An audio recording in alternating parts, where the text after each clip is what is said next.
Tonight, it would terrify any parent, a shooting in a preschool parking lot. David, I was in that exact location and also in the courthouse where a killer said an angel and a demon told him what to do. An all-new 2020 begins right now. Oh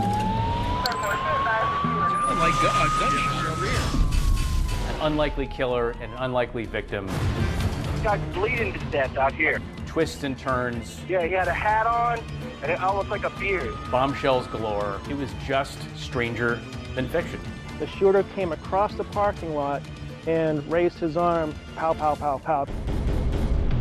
Initially, people have no idea what's happening, right? They think it's just some lone gunman. This person was targeted for some reason. A young father of two senselessly murdered, dropping his child off. Everyone was scratching their heads. Why was Rusty Snyderman murdered? After the shooting, the suspect took off in that minivan and sped off. What did you notice right away about him? His black beard didn't belong. I mean, it was just, I knew it was a fake beard. It just didn't make sense to me. It just seemed too elaborate and too Hollywood. There were some previous incidences that were very odd. He's running, I think he has a gun in his back pocket, and now he's running away. I don't know who the hell he is, and I don't want him by my house. And then all of a sudden, the entire investigation shifted. That had to be pretty disturbing. Looked over Rusty and I said, I'm going to get the justice for you. Hopefully get your revenge.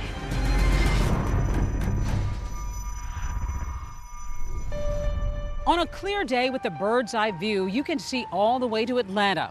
It's big city problems in the distance. Here in Dunwoody, Georgia, crime and danger seem to be somebody else's problem. Until one November morning, this suburban bubble is about to burst with a bang. It was a beautiful fall day right before Thanksgiving. People were running their morning errands. Parents were dropping their kids off to the preschool. One of those parents is Rusty Snyderman, who's on his way back to his car after dropping off his 2-year-old son. Witnesses told police that they saw a silver minivan pull up, a man hop out, walked up to Rusty, didn't say a word to him. Walked up, he turned around, pow, pow, pow, pow, pow. I heard a couple of loud pops and looked up and looked over and saw right in front of me shooting Rusty. Shot him several times. I mean, it was pretty much point blank range. The barrel was either at or right at his skin when fired. There was actually soot deep into the wound from the projectile. And then calmly and coolly walked back to his vehicle and took off. It was almost surreal, the experience. There was no chaos or running or yelling or anything. He just walked back to his van. It didn't look like what I would think a murder would be. They thought it was a movie. They were actually looking around for the cameras. Everybody thinks they know what they would do. You don't. Somebody's been shot and killed. Which way did it go? He headed east, Mount Vernon. Mount Vernon Road? Yeah, he had a hat on and it almost like a beard. Was he black, white, Hispanic? I can't tell. He might have been. It came over radio that there was a shooting. There was one person down, unknown status, and we all just went. Oh my God, gunshot over here. Somebody records a video. A doctor who happens to be nearby performs CPR, and a teacher grabs the children to get them out of harm's way. There were a lot of witnesses to this shooting. Everybody saw it happen. The shooter made no effort to conceal themselves. Honestly, you know, when the call came out, I was shocked. In Dunwoody, you know, everybody's pretty nice and everybody helps each other. So for something like this to happen, it was just a shocker. The community was absolutely scared. Again, it's not something that happens normally. There's not a lot of violent crime in that area at all. This guy's bleeding to death out here. The police and the ambulance are on their way. He didn't look conscious to me. He looked like he was struggling and trying to, you know, there was some movement, but I knew that it wasn't good. There was a lot of blood everywhere. There were obvious gunshots to the patient. There was no pulse, and he was unresponsive. But that does not mean that you don't work this patient, because there have been times where we've been able to save patients. He was white, possibly Hispanic. I would say he's about 5'9", 5'10". He's got a baseball cap on. It's a silver Caravan, almost looks like a Dodge. He had a hat on. It looked like he had a beard and a silver caliber gun. Let me know when the officer gets right there with the patient. And then who? Everybody's doing that. Okay. All right. Thank you. So we did notify surrounding agencies. I started hearing rumblings about a shooting not far from where I live, probably about a 10-minute drive from my house. And that in and of itself was shocking because it's a very safe community. Let's go now to Channel 2's Mike Pachinik with the latest on what he's learned. Mike. At the time of Rusty Snyderman's murder, I was a reporter at WSB-TV in Atlanta. I'm Mike Pachinik, Channel 2 Action News. His murder happened that morning. I came in the afternoon and was assigned to go back to try to find people who knew Rusty, knew his family, try to get to the bottom of who he was and why somebody would want him murdered. How did you first learn about the Snyderman shooting? I mean, it was in the news, obviously. Yeah, it was all over the news. A husband is shot and killed right after he drops his child off. This shooting has shaken the school and the community to its core. The last thing you think about is dropping off your child at school and something like this happened. It's very, very, very, very scary to happen. Tragic. Every parent is scared. Every parent who's got a young child in daycare is scared. They didn't know what the motive was. So it was big news in Atlanta. To me, honestly, it looked like it was professional.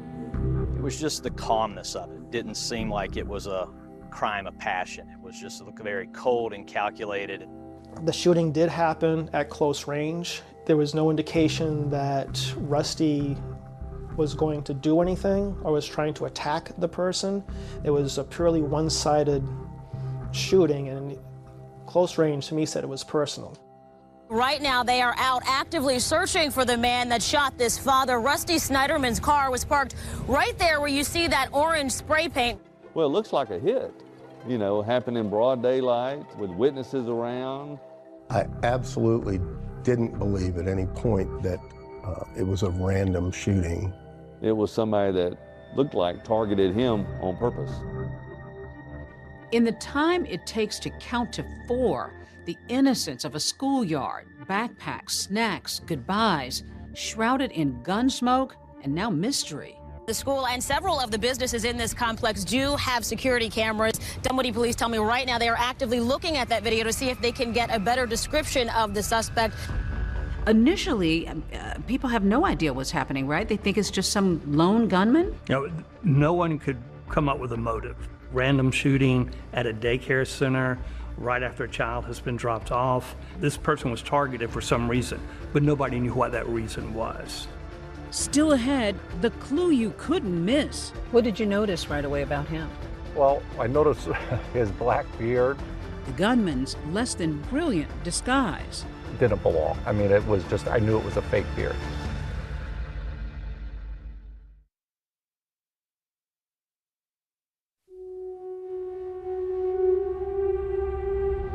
Here we are now at Dunwoody Prep. You were here, what was it, 14 years ago, I guess it was. Former Detective Andrew Thompson takes me back to the scene of the crime, just outside Atlanta. You think the shooter was parked over here? Yeah, witnesses had the shooter park over here.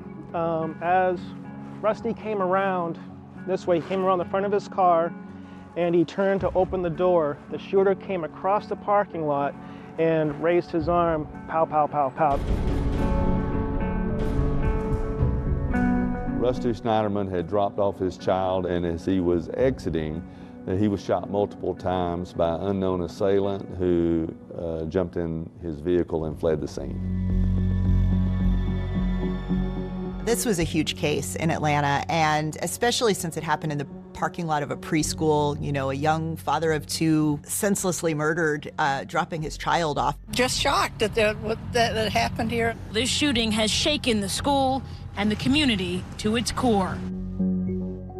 I was just in disbelief. You know, you never expect murder to step into your life, and particularly somebody like Rusty. I not only didn't know of any enemies that Rusty had, I couldn't imagine him having an enemy because he was such a positive person.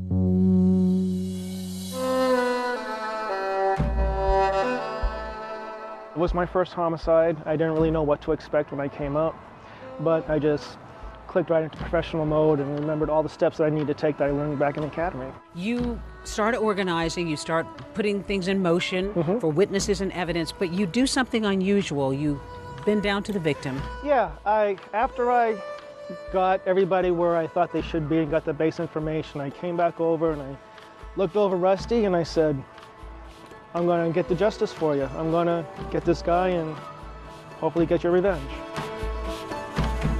I wanted to assure him that I was going to do the best that I could to bring the killer to justice. And I said, have faith. And I went and started doing my job. I was tasked with going back and trying to just dig into the family a little bit, find out who they were and where they worked, what sorts of things were important in their lives. He had a very outgoing personality. He was very engaging. He was very funny. He was fun to be with. Rusty always had a lot of friends. That goes to Rusty's personality. You know, Rusty would leave an indelible mark on people. He had a personality that always would, bring you in. And tell me about the family and what you learned later on about them. Rusty and Andrea started dating in college. The two met at Indiana University at a retreat for Jewish students. By all accounts, they had a fairy tale romance, and when they finished school, Rusty got an opportunity to get his MBA at Harvard. They had lived together for 7 years. They'd been together a long time before they got married, and she was just part of the family then. They were a good team. She presents very warm, gives you a huge embrace. So, yeah, I had a good feeling about them. They had a good marriage. They had 2 young kids. They had a beautiful home. They had a wonderful life. They had a lake house where they spent their weekends. I've never seen him happier than being a dad. He was a big kid at heart himself, and he just adored his kids. He was so natural. He just naturally had the skill to connect with them, and he would sit on the floor and play with them. And not everyone has that natural ability, but he really did. Rusty is getting a lot more time with the kids because Andrea has taken a demanding new job. There's lots of travel. Florida, Colorado, even to Europe. She was feeling good about it. I think she liked it. I think she was challenged. It was a good change for their family, so I was happy for them. Police begin to look, of course, at the family as they begin to investigate this case. What did they discover about the couple? Are they happy? Are there struggles? There was no indication of any strife in the home life. They were your typical successful, upper middle class, hardworking couple. Now investigators turn back to that security camera video of the bearded killer in the minivan. The key point of evidence we had was the daycare has a camera there that overlooks the central parking lot. And that was the only visual that we had of the suspect's vehicle driving around once, then coming back around again. It's a silver Caravan, almost looks like a Dodge. He had a hat on, it looked like he had a beard, and a silver caliber gun. Witnesses told police that they saw a silver minivan pull up to the scene, and after the shooting, the suspect took off in that minivan and sped off. 2 odd things about that van. 1, witnesses say the license plate was missing. And 2, when detectives rewind, they see that same minivan cruising the parking lot an hour before the shooting. So that morning, you pull in right here? Yeah. Larry Minogue was dropping off his son that morning. It was about an hour before the shooting. As I was pulling into the parking lot, I noticed a van going in front of the building. What did you notice right away about him?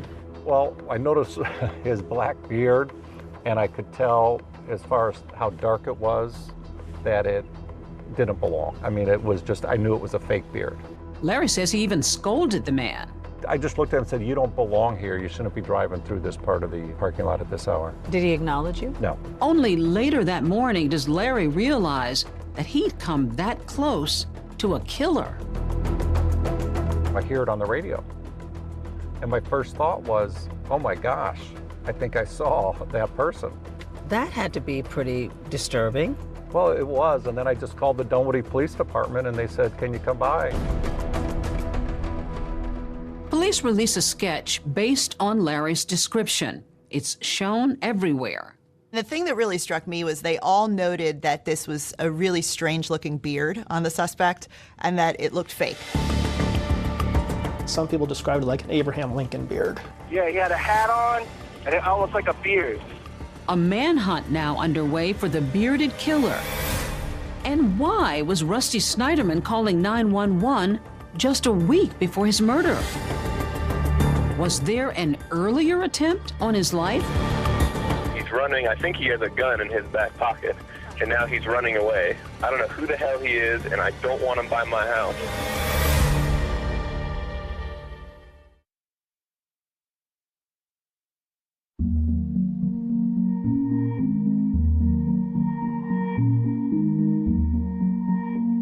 Everyone was scratching their heads. Why was Rusty Snyderman murdered? They were really focused on chasing down any lead they got because at the time they had no credible information as to who had done this. We got a lot of leads. Everybody was fielding phone calls for leads, and because you put something out like that, especially where the public is very interested, and you're gonna get a lot of calls. In fact, a detective from across the country calls to compare notes about his case involving the murder of a Jewish woman just 2 days before Rusty's killing. One of the most prominent publicists to the stars, Ronnie Chasen, was murdered, shot behind the wheel of her Mercedes in Beverly Hills. Investigators are working on the theory that this was a planned attack.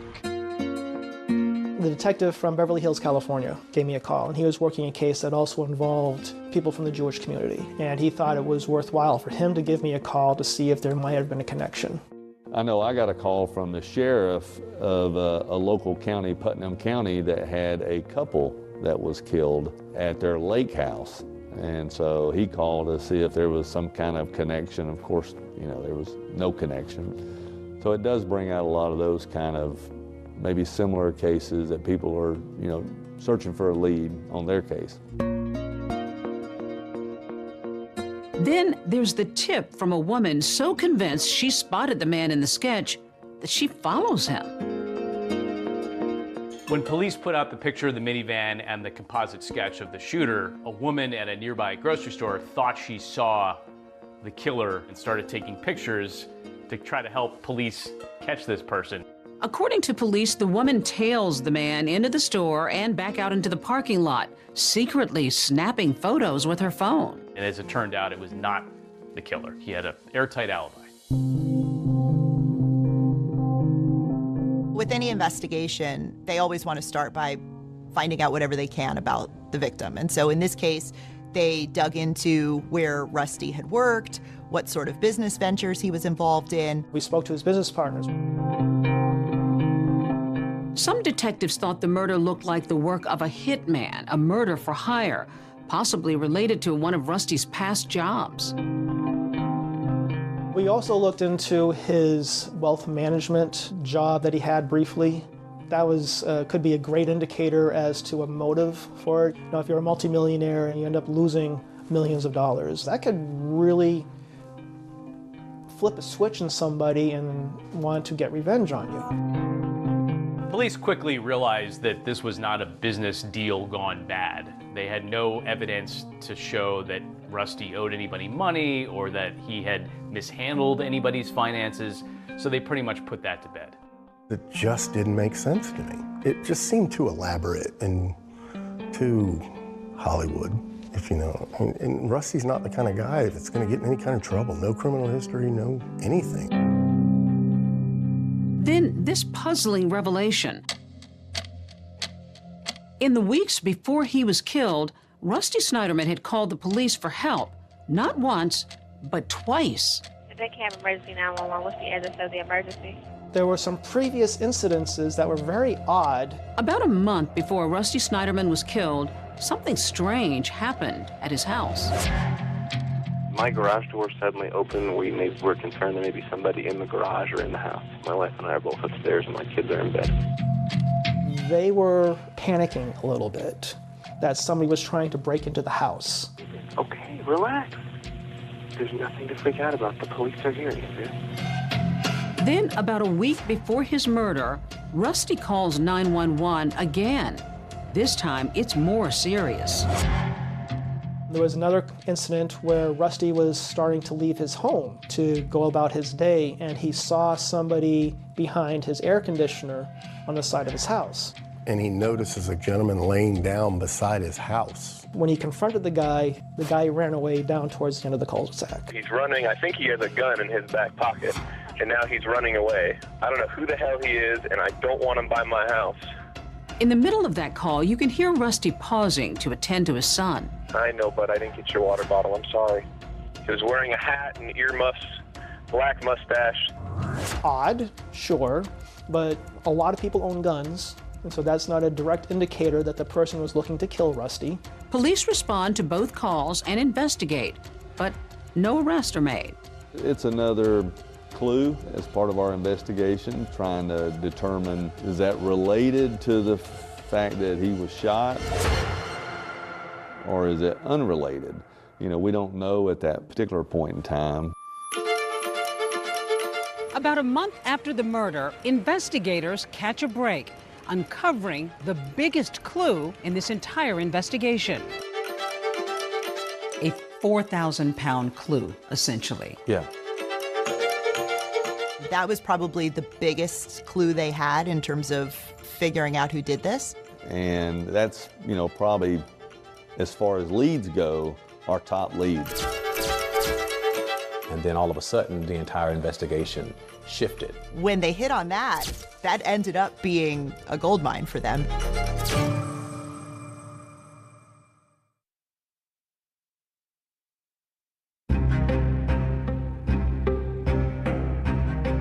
They say a picture is worth 1,000 words, but Police Chief Billy Grogan and his team will settle for just one clue hidden in those crime scene photos.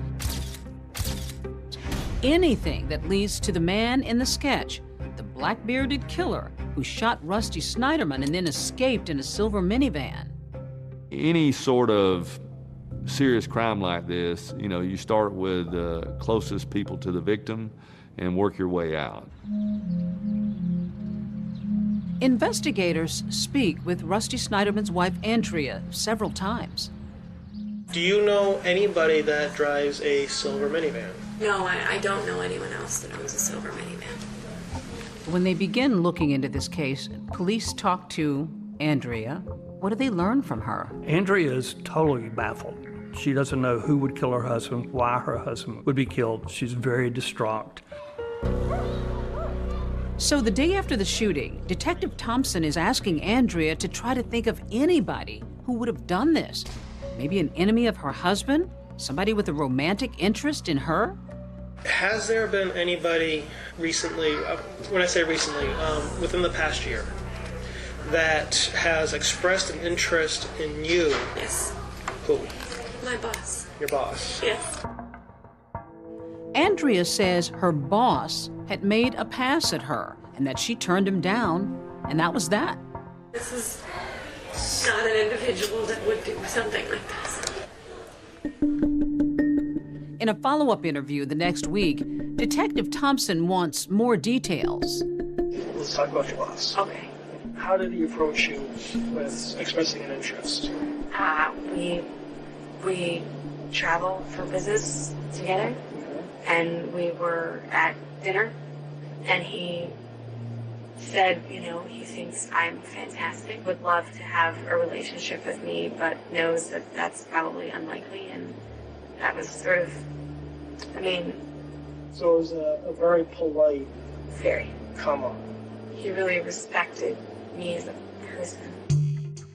Andrea tells him that she and her boss remained on good terms, that they continued to work closely together. We're close friends, he and I. Even once he said that, and I said no, I mean, we work together a lot, travel together a lot. I enjoy I admire him as a professional. I enjoy learning from him.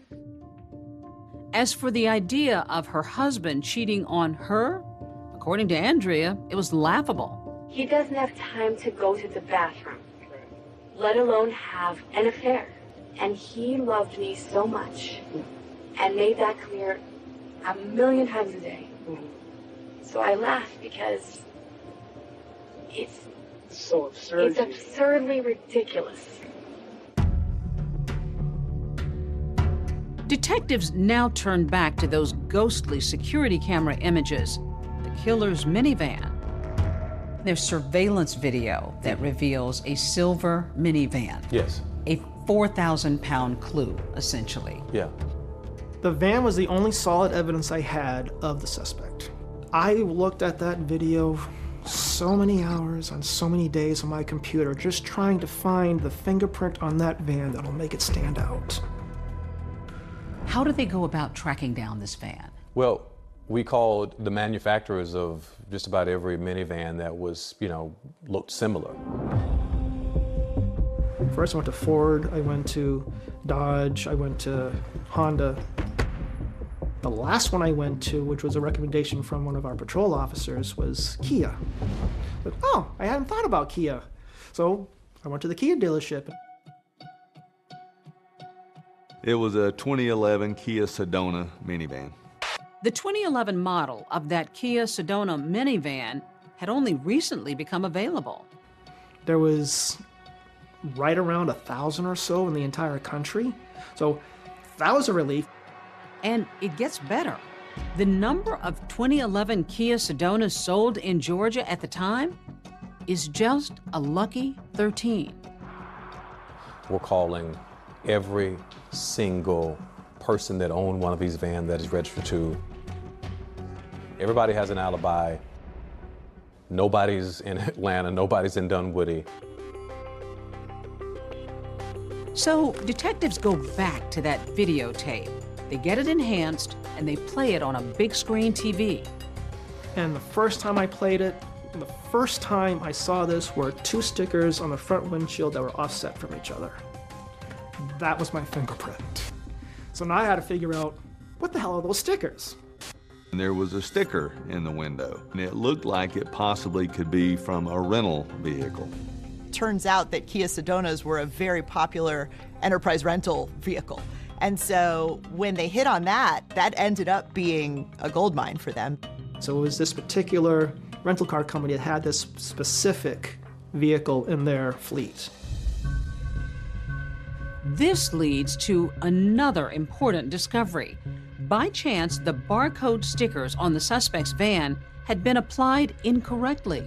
They were offset differently than stickers on other enterprise vehicles. So they ended up getting the list of all of the 2011 Kia Sedona minivans that were rented on that date and the names of all of the people who had them rented. When they went to the actual locations to look at them, they were able to figure out which van it was based on those stickers because they weren't properly placed. They were like ever so slightly off instead of being parallel across the windshield. I asked my rental car company contact, hey, when you have this year, make, model vehicle come into any of your lots, let me know. He said, absolutely. And he gave me a call one day, hey, we have a vehicle that might be what you're looking for up in this lot in North Georgia. Detectives find the windshield stickers match those on the van at the crime scene. And then, bingo. A search of the minivan turns up synthetic hairs, just like those from a costume beard. Beard fiber would be good evidence because we had several witnesses who said it looked like the suspect was wearing a fake beard. Police now have the getaway car driven by Rusty Snyderman's killer. And better, they have the name of the person who rented the vehicle. A man by the name of Hemi Newman. Who had the van on that day? Hemi Newman. I think we found our guy. Don't know why yet, but we found our guy. Detectives now have their suspect right where they want him, in their interrogation room. It's as if I'm a suspect. You're a suspect. Are you a suspect?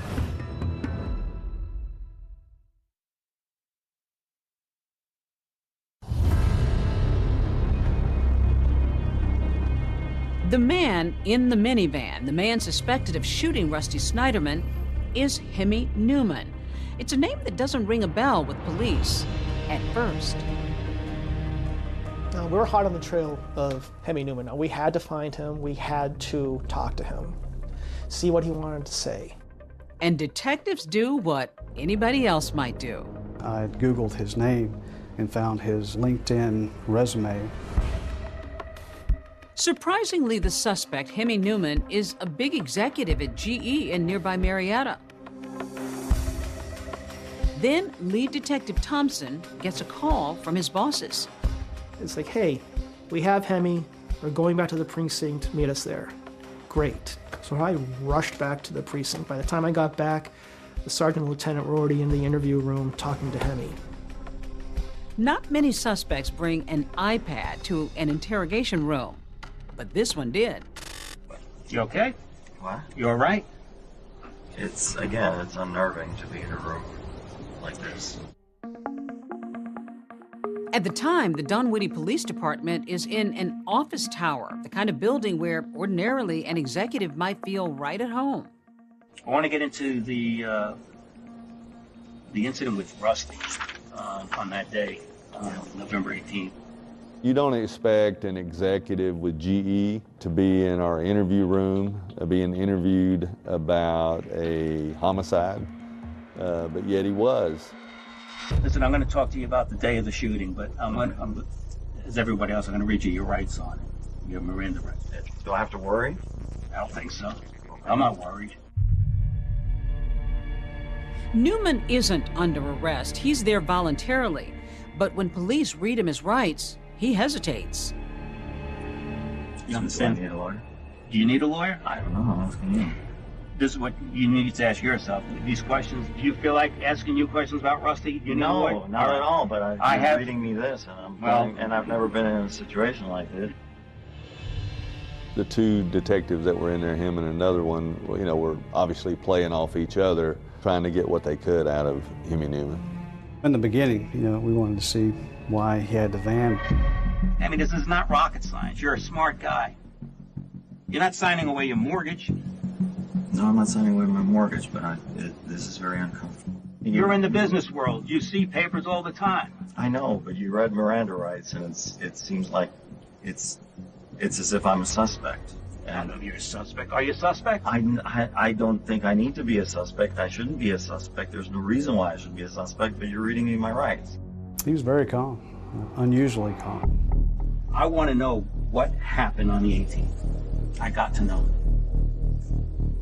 Okay, and I was at work. I think he was trying to find out what we knew as much as we were trying to find out what he knew. Do you know why I'm calling you?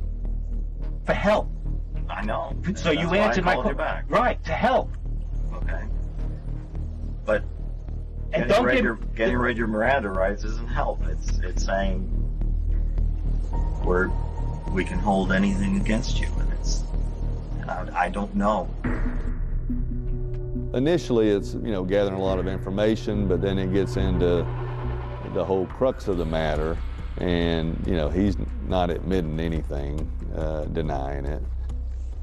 Hemi, this is what we got. We got that van on video the day Rusty shot, and I swear, the more I look at you, the more I see the person inside that van. I'm giving you every opportunity, man. I don't think things should have happened that way. You've got a heart, you've got a soul, man. You're not a criminal. Things just go wrong. Executives are used to long meetings, but not like this one. A tiny room, one table, 2 detectives, a fuzzy video camera. It goes on for 5 hours. You're here because that van was there. We know where. It was over there where Rusty got shot. Listen, look at me and don't doubt me. I'm telling you what happened. You got to admit to yourself what happened with that van. I'm telling you, you were there when Rusty got shot. Now, Hemi, you were there. I know you were. Hemi. How do you know I was there? Because it's on video. That van is on the video. The van was there. I've got it on video. You're at the parking lot. You're there with Rusty. The question is, why'd you shoot him? Why did it have to get done that way? One investigator leaves the room and then comes back with photos of that rented minivan caught on camera at the crime scene. This is the van, okay? And that's your van. I don't know what to tell you. I'm telling you that Hemi, look me. I'm not there. As the interview went on, he was looking more and more guilty. You're telling me you didn't do this? Hemi, I was not there. Hemi Newman admits that he had rented a 2011 Kia Sedona on November 18th, but he denies that he drove it to the daycare and murdered Rusty Snyderman. Are you prepared to tell me now you're not the guy? Because you haven't said that yet. All afternoon, you have not said, I did not damn do it. You sit here and crowd me, you come up with all this stuff, you're accusing me of something, and it was obvious from the beginning, because I knew you guys were talking about the car, that you're somehow implicating me in this whole thing. Newman says he's got an alibi, that he was at work at GE the morning Rusty was murdered. But investigators aren't buying it. At that point, we had all the evidence we needed to place him in the minivan, say that nobody else drove the minivan. I went out and got the arrest warrant for Hemi Newman. Go ahead and stand up for me. You've been explained to what's taking place tonight. You've been placed under arrest for the murder of Mr. Snyderman. Yes. At the same time, while we were finishing the interview, we were confident we had our guy, and we had a whole lot more work to do. No, it's far from close. You need a probable cause to make an arrest. You need a lot more to get a conviction. Police say they've got the man who shot Rusty Snyderman, but they still don't know why, what, or who could drive a man like Hemi Newman to kill. The big question that hung over all of this is what could drive someone to commit murder? It was becoming more and more clear that there was a lot more to the story.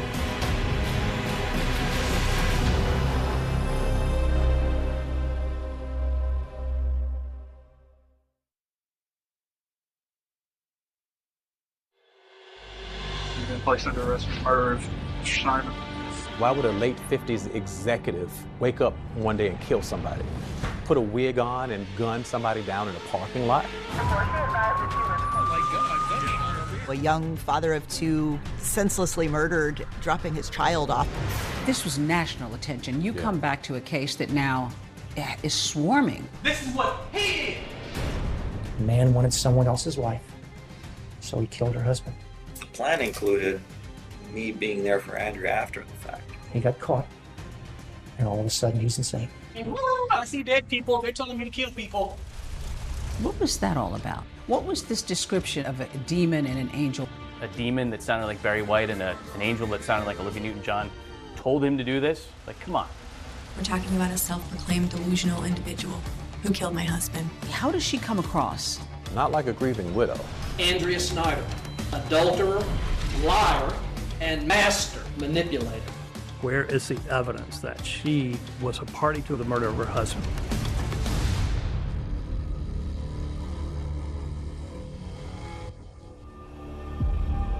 When investigators arrest Hemi Newman for gunning down Rusty Snyderman in this parking lot, the question so many are asking is why would a GE executive want to murder a father of two.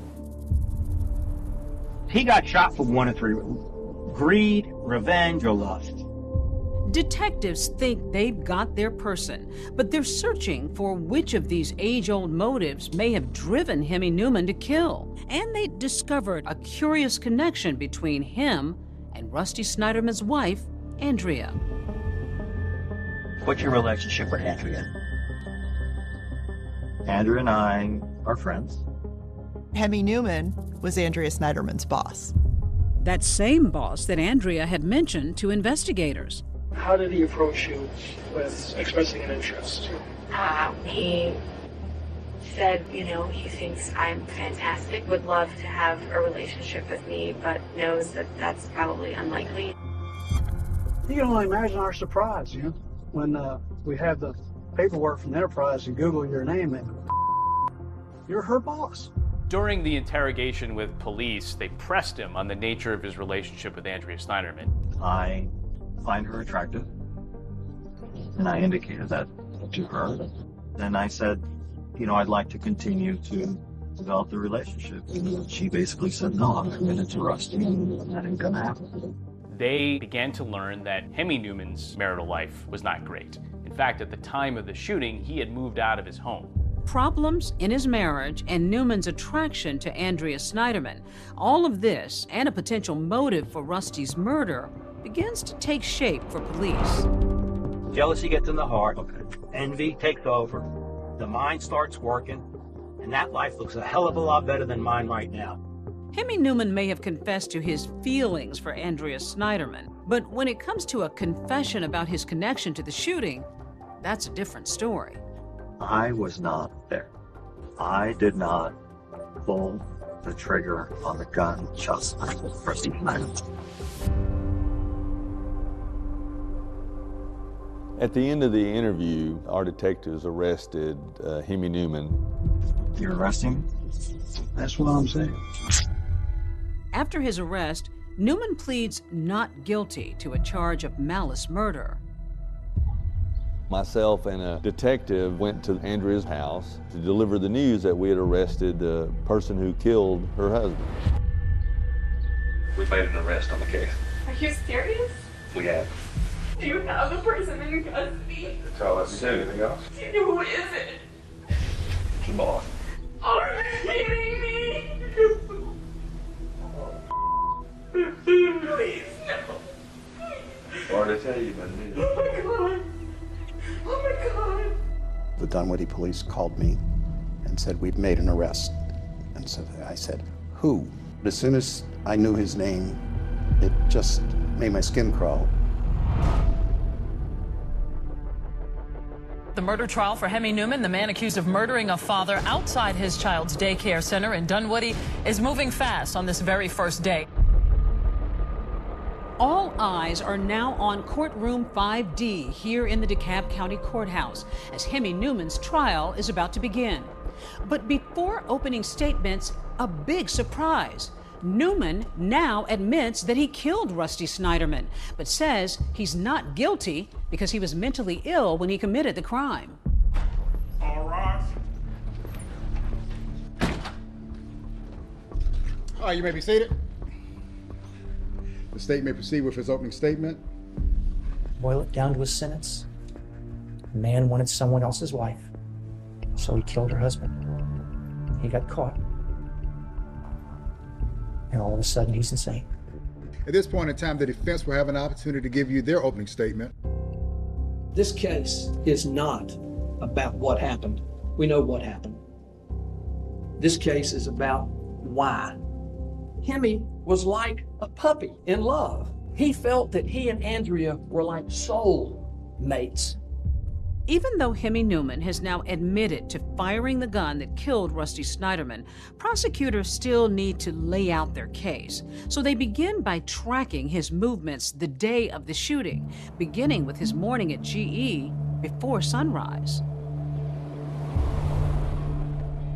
So he's up at his office at 5:30 something. Turns on his computer, does a few things, and without using the elevator,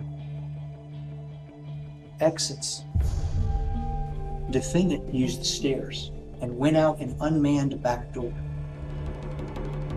The cameras in the employee parking garage, they caught the defendant leaving in the silver Sedona Kia van.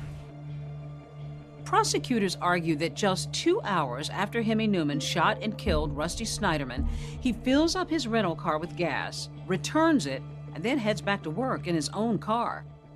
We even got video of the man dressed the same as he arrived at home. Chris Lang, C-H-R-I. Then prosecutors call Chris Lang to the stand. He was in the parking lot that morning, and in a dramatic display, DA Robert James demonstrates how Snyderman was shot. There's a person that just comes out of nowhere and shoots him several times. If you're laying on your stomach, okay, with your head towards me, okay. From where you are there, the shooter would have been right here. We never did find the weapon that was used, but I guess we had the next best thing. Say your spell your name for the records. My name is Jan Da Silva. Jan Da Silva was important in the trial as well. Yeah, Jan was able to connect the dots because we could show that it looks like he committed the murder, but we didn't have a murder weapon. Can you tell us where you actually listed the gun? It was a website.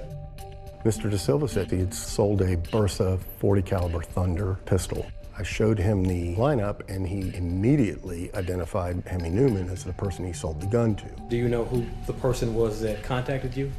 Yes, sir. What was his name? Hemi Newman. I asked him, do you still have the test fire casing that comes with the gun when they sell it to you? Typically, after somebody buys a gun, it comes with what's called a test fire casing, a spent bullet that essentially proves that the gun has been tested and works properly.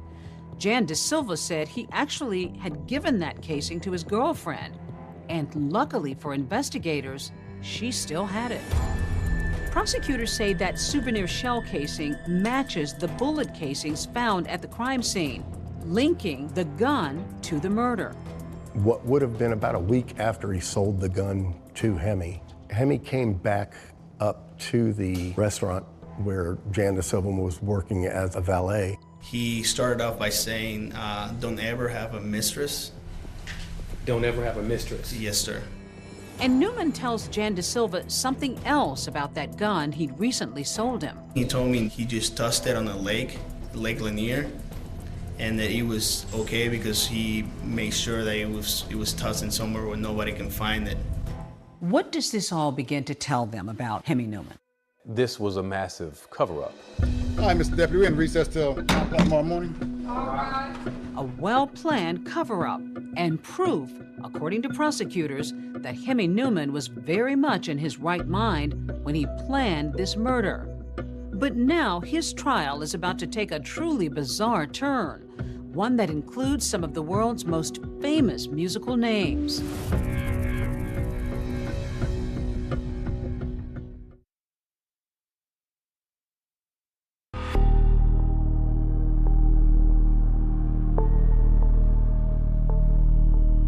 To the latest twist in the so-called daycare murder trial, a Georgia man accused of gunning down his romantic rival. Tell me how intense this was. This was national attention. It's the most intense case I've ever been involved with, and I've tried high-profile cases. Bring in my jury, please. The prosecution painted Hemi Newman as a lying, cheating man who was faking his mental illness, who wanted Rusty Snyderman out of the picture so that he could marry Andrea Snyderman, take their money and her children, and ride off into the sunset. Hemi was broke. All those things came out in his interrogation. He was unhappy in his relationship with his wife. You have all these expenses, and we have no money. I told my wife, I said, we don't have any money. We're broke. The defense, meantime, painted a picture of a troubled man with undiagnosed bipolar disorder who had a traumatic childhood. The answer of why in this case, it actually begins with Hemi's father. His father was a concentration camp survivor. Very difficult man, very distant man, not very loving. Our belief was because of his bipolar disorder, he didn't have the capacity to know right from wrong at the time of the shooting of Rusty Snyderman. To counter that argument, the state shows jurors videos of 2 different evaluations of Hemi Newman with a court-appointed psychiatrist. What I've been told that I need to do, and that is that Rusty needs to die. And this is where the trial takes a truly bizarre turn. During the summer of 2010, the defendant claims that he was visited by a 6-foot dark demon. Also, he claims a 6-foot bright white angel came to him. Is it a low voice, a high voice? It's a deep voice.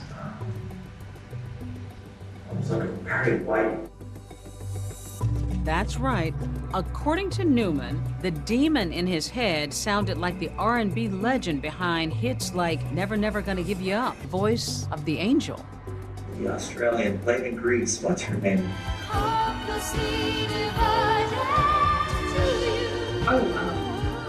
Yes. That's the best way he could describe it so that we could understand what he was saying. What was that all about? There are essentially 2 ways you can be acquitted if you commit a crime and you claim that you're insane. One way is what we call the right from wrong test, that you were so far gone that you don't understand the difference between right and wrong. The other way, which was the centerpiece of this trial, is that you were suffering from a delusion that compelled you to do the act. When he comes, I think he's real. Okay. Do you think he's real now? What do you think he is? Now, I'm talking to you and sort of analyzing it. Yeah. Probably not. Hemi Newman's defense says that part of his psychosis was a belief that Rusty Snyderman's children were actually his, and that he needed to kill Rusty to protect them. The plan included me being there for Andrea after the fact. Okay. It wasn't only killing Rusty, but also the protection and being there for the children. Hemi's goal in shooting Rusty was to save Rusty's children from the same kind of torment that he himself experienced as a child. He thought he was doing the right thing by killing Rusty to save his children. And during those recorded interviews, Newman makes some surprising allegations about his relationship with Andrea. We get us a very briefly. It was just a very brief kiss. That was it. And then I told her, I said, we're going to regret this. Newman also discusses a business trip he says he took with Andrea, where he claims they ended up alone in a hotel room watching a movie together. I was already pretty late. She put on her pajamas, I put on my pajamas, and we decided to watch the movie in bed. And we became intimate. And You had intercourse? Were you alone? No. And then I went back to my bed. Andrea denies this ever happened, and Hemi Newman continues to maintain that he and Andrea never had a sexual relationship. But prosecutors think there could have been another motive: money. Rusty Snyderman had a $2 million life insurance policy that really became a focal point for investigators. He wanted Rusty's life, and he wanted Rusty's wife. He wanted the money because they're wealthy. The house was paid for. I think the house at the time was worth almost $1 million. State calls Andrea Snyderman, Judge. It's becoming clear that at this trial, there's one person everybody wants to hear from. Do you have any idea why the defendant would have these feelings toward you? I think I'm a pretty nice person. And when Andrea Snyderman takes the witness stand, it's a very hot seat. Do you know why Mr. Newman would have emailed a friend that you finally gave in? No, I don't. We're talking about a self-proclaimed delusional individual who killed my husband.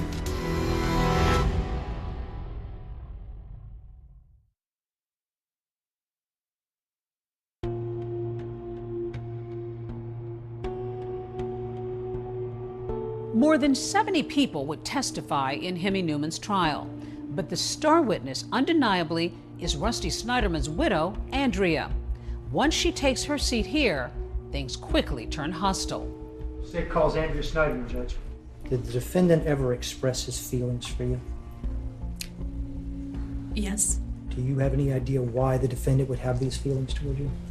I think I'm a pretty nice person. I'm a very caring person. Were you and the defendant romantically involved? No. But for the next 2 days, the nature of Andrea Snyderman's relationship with her boss takes center stage at trial.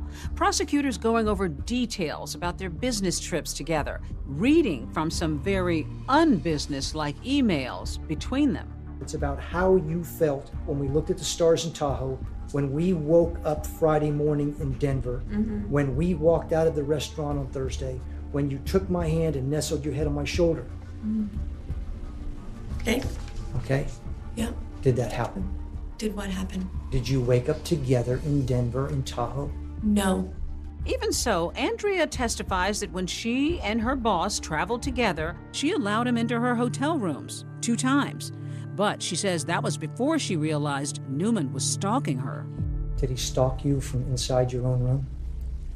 Stalking can take on many different meanings. So that's a yes. He was there to spend time with me. In your Evidently. room? In your room? Yeah, he did not share a room with me. Was he in my room? He might have been for a little while, but didn't share a room with me. And whether Andrea recognized it or not, it seemed that Newman's behavior was becoming more and more unpredictable. Remember that 911 call Rusty made to police about a strange man lurking outside his home? I don't know who the hell he is, and I don't want him by my house.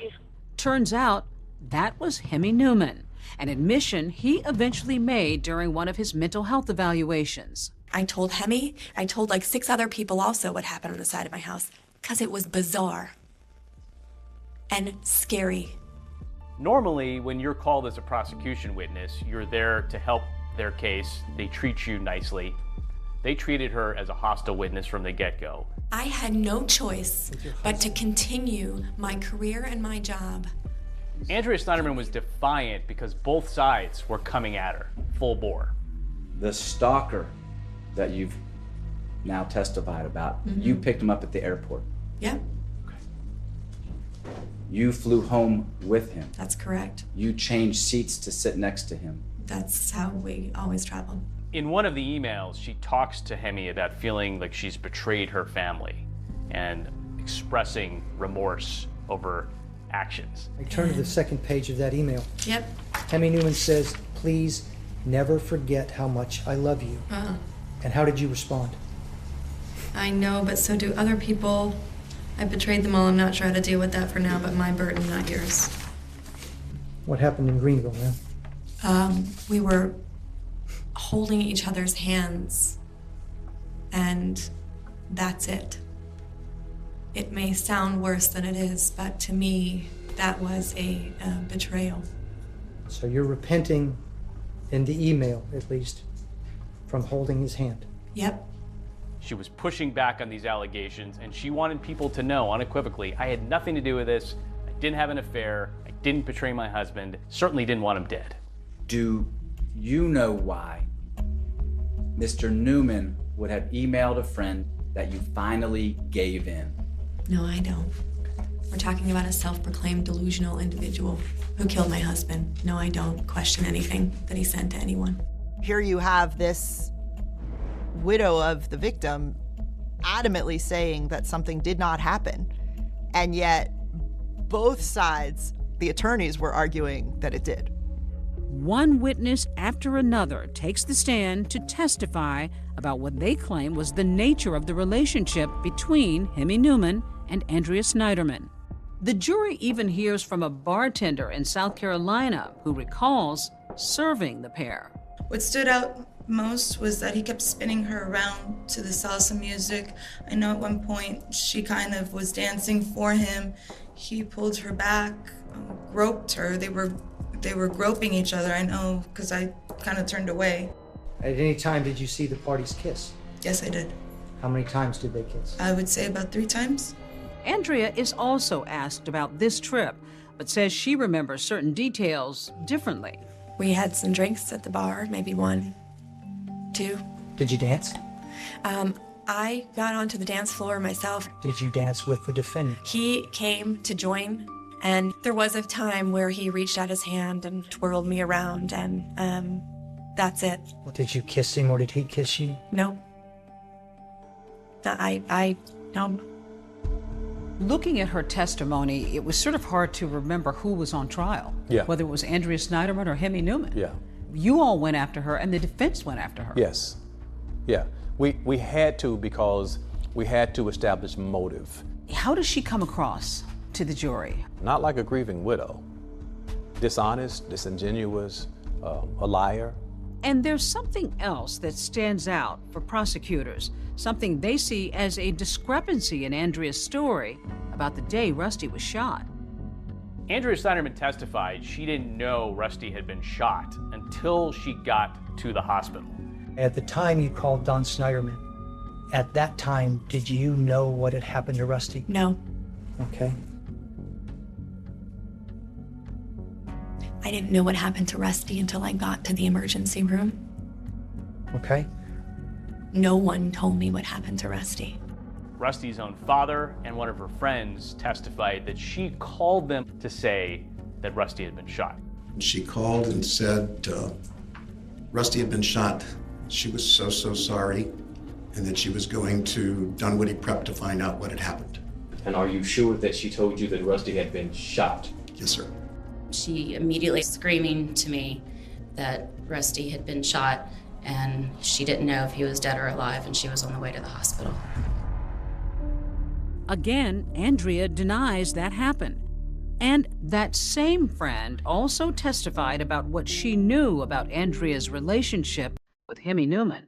Did Andrea admit or deny an affair with her boss at that time after the murder? Denied it. Based on all the time you've known Andrea, based on your observations of her mannerisms, when she told you no, did you believe her? No, but my heart really wanted to. And when Citron leaves the stand, there's another unforgettable moment in the courtroom. Andrea went up and hugged her friend, who had just testified that she didn't believe her when she said she wasn't having an affair. So it was very strange. It was so jarring that the attorneys made a motion to have her removed from the courthouse, and the judge obliged and barred her from the rest of the trial. With all the allegations swirling around Andrea Snyderman, the question so many are asking, is the grieving widow on her way to becoming a criminal defendant? It's clear to me that Andrea is covered in Rusty's blood. Everybody was wondering, what's next with Andrea?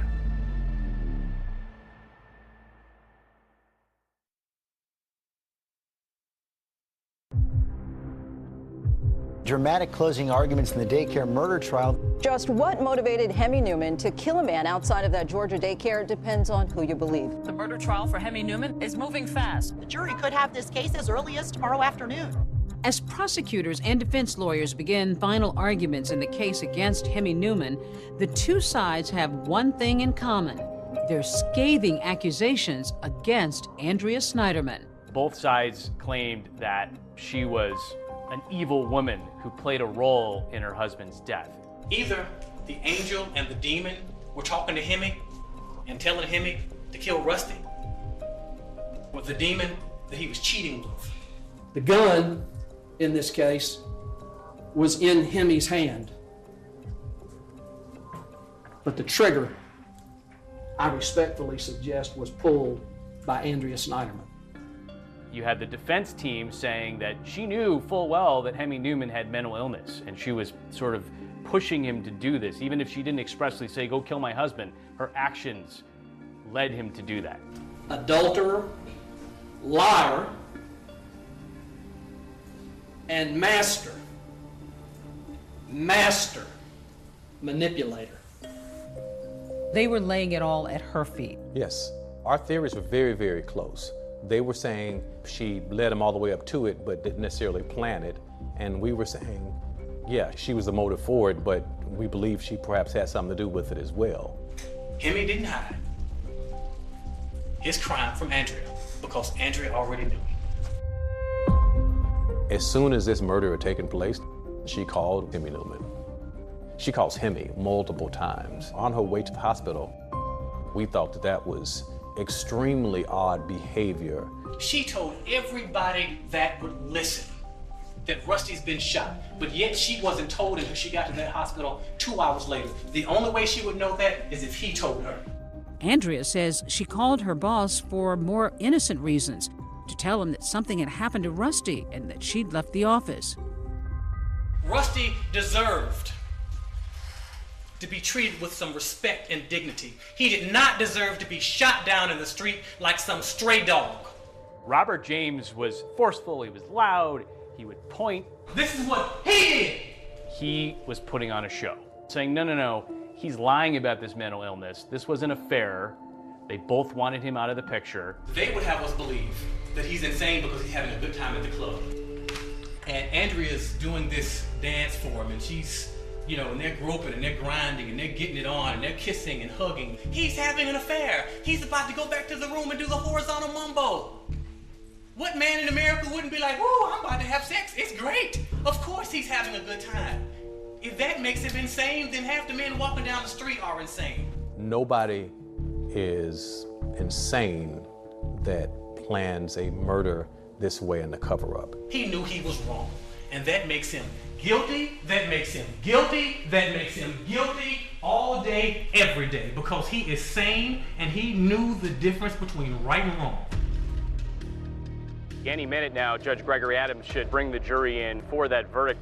There was never any question that he was going to be found guilty of something because he admitted to shooting Rusty Snyderman. The question was, would he be found guilty but mentally ill or not guilty by reason of insanity? Would he be sentenced to prison or to a mental hospital? Deputy Moore, bring in the jury. After deliberating for 8 hours, the jury is back with a verdict. We, the jury, find the defendant as to count 1, guilty beyond a reasonable doubt. We were devastated because he still goes into the prison system instead of a mental hospital. Just come up here, Mr. Newman. He had not testified at trial, and I think he wanted to be heard. Your Honor, I prepared this statement to express my sense of loss for the death of Rusty Snyderman. I'm so sorry for their loss. He apologized to his own, family, his children. It is also a tragedy for countless family and friends who saw a person they loved, admired, and respected, who saw him arrested and shamed. He talked about himself. It was sort of all about him. Kind of felt like, woe is me, I'm sorry I got caught. Ultimately, the judge sentenced Hemi Newman to life without parole. Throughout this case, Rusty Snyderman's family, specifically his brother Steve, were at the forefront. He was kind of the family spokesperson, and he didn't mince his words. It's clear to me that Andrea is covered in Rusty's blood. We'll have no peace until everyone involved in Rusty's death is held accountable for their actions. Andrea Snyderman releases a statement saying she was, quote, grateful for and relieved by the verdict, and describing her husband as an amazing man. Everybody was wondering, what's next with Andrea? She took the stand in that bombastic way. Everybody thought that she had something to do with this. The question was, would police and prosecutors go after her? And about 5 months later, we got our answer. Good afternoon, everyone. I'm Jovita Moore. I'm Justin Farmer, and officers arrested Andrea Snyderman today at her family's home in Putnam County. As soon as that indictment came down, those marshals pulled Andrea Snyderman out of her parents' lake house and hauled her off to jail. She is facing charges, including the murder of her husband, Rusty Snyderman. In layman's terms, if you help, you can be charged like the person that did it. After Andrea's arrest, the jury foreperson in Hemi Newman's trial speaks out. She was very angry when she was on the stand, and I thought, there's something. She really is hiding something here. We don't know how she's involved, but she's involved. And we need to know, how can we have any peace when we don't know the truth? But what can the prosecution prove? Lies throughout the investigation and throughout the trial. Then a bombshell development in Andrea's case before her trial even begins.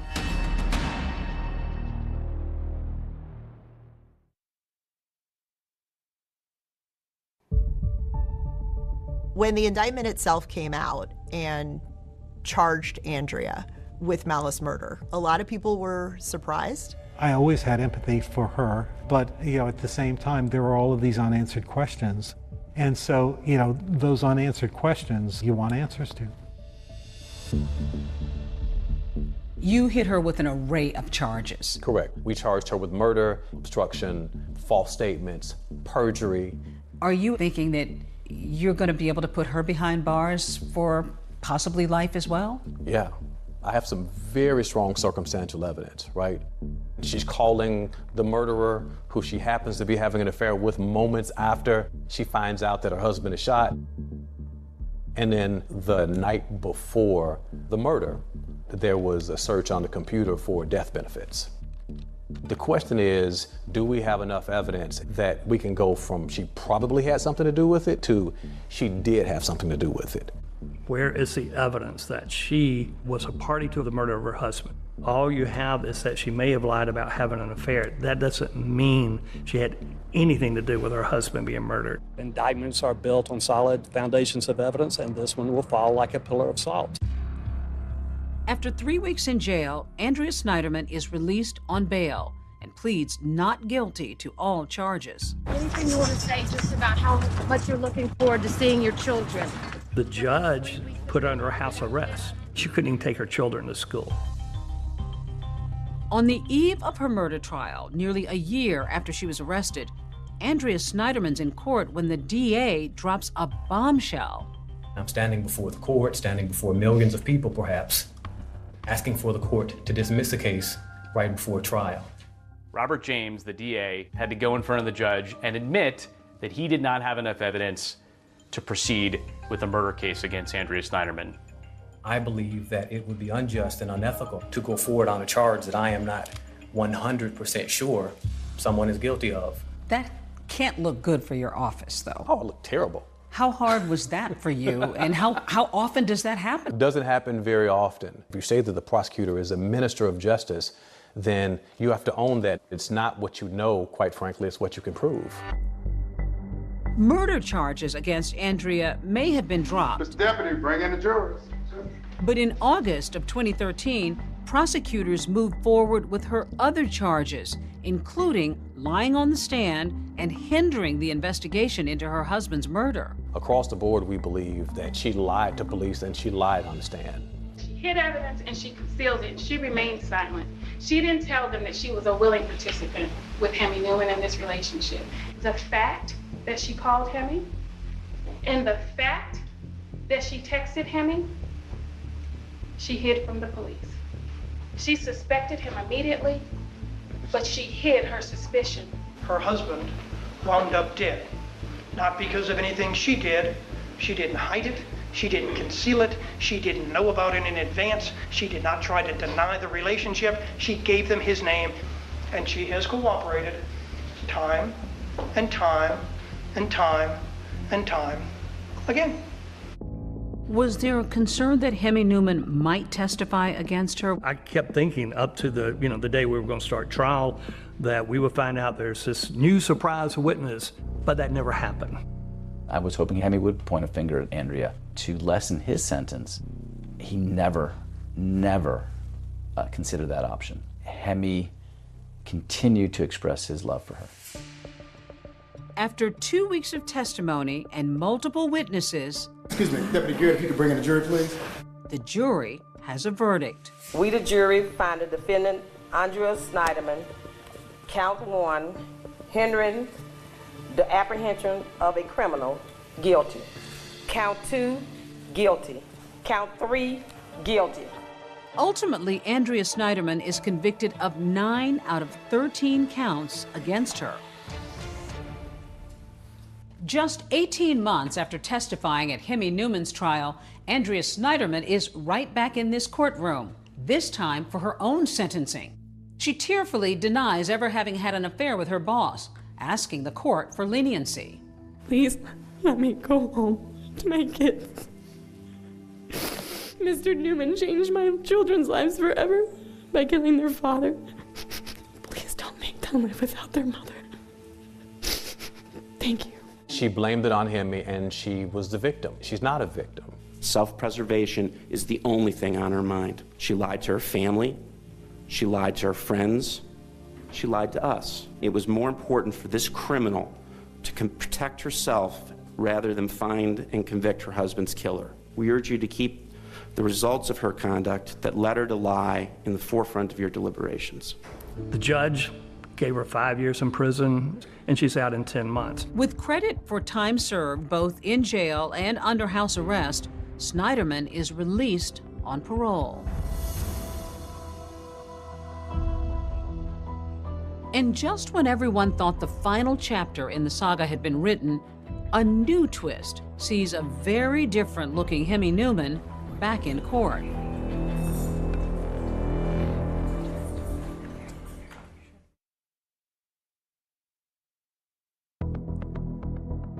In 2015, nearly 5 years after Rusty Snyderman's murder, Hemi Newman's conviction is thrown out. The Georgia Supreme Court finding that there was a violation of attorney-client privilege related to some of Newman's mental health evaluations. The prosecution had no right to subpoena experts that we hired that we did not intend to call as witnesses. A DeKalb County judge set Hemi Newman's retrial. This retrial is expected to last less than a month. Insanity is at the center of Newman's fate. In court, the formerly clean-cut GE executive appears markedly different. Hemi Newman became Orthodox. So when he showed up to court, he was donning the Orthodox beard, he was wearing a yarmulke. Once again, Newman's defense is arguing that delusions drove him to kill Rusty Snyderman. You will come to the right verdict, and that is that Hemi Newman is not guilty by reason of insanity. The jury doesn't buy it, once again finding Newman guilty and sentencing him to life in prison without parole. Hemi will never get out of prison. He's gonna live his life regretting his actions, regretting that he has no relationship with his own children, regretting that he lost everything. As for Andrea Snyderman, she's out of prison and no longer has a criminal record, thanks to a Georgia law called the First Offender Act that focuses on nonviolent crimes.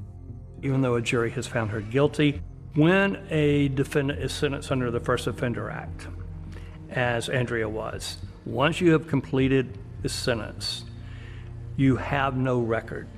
Andrea Snyderman, wherever she is today, under Georgia law, is not a convicted criminal. So she essentially is a woman who has a clean record. Yes. Once you have served out your sentence, probation included, then your sins, your crimes are erased from the record. And she wasn't given special treatment. She just wasn't treated any worse than anyone else. It was extremely tragic. There are crazy people out there, and Hemi Newman's one of them. And her path crossed with his, and she will regret it the rest of her life. Rusty was a wonderful brother.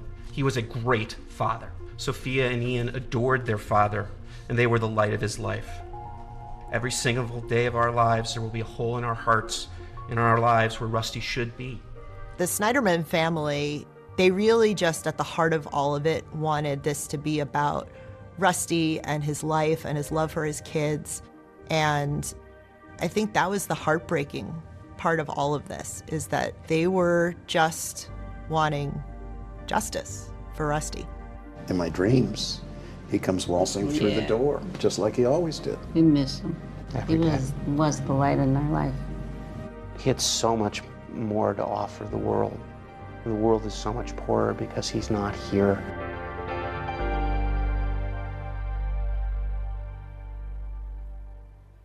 Rusty and Andrea Snyderman's two children are now 16 and 19 years old. And Andrea Snyderman successfully petitioned to have her last name changed, as well as those of her two children.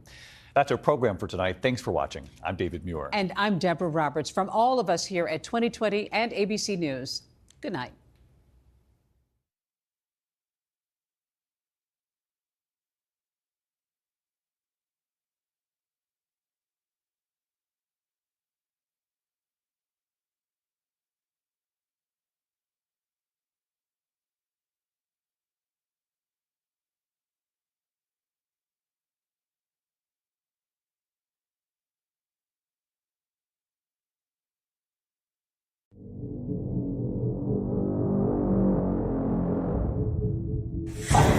Marlene Warren died after being shot in the face by a clown. Killer clowns are something you see in horror movies, not in real life.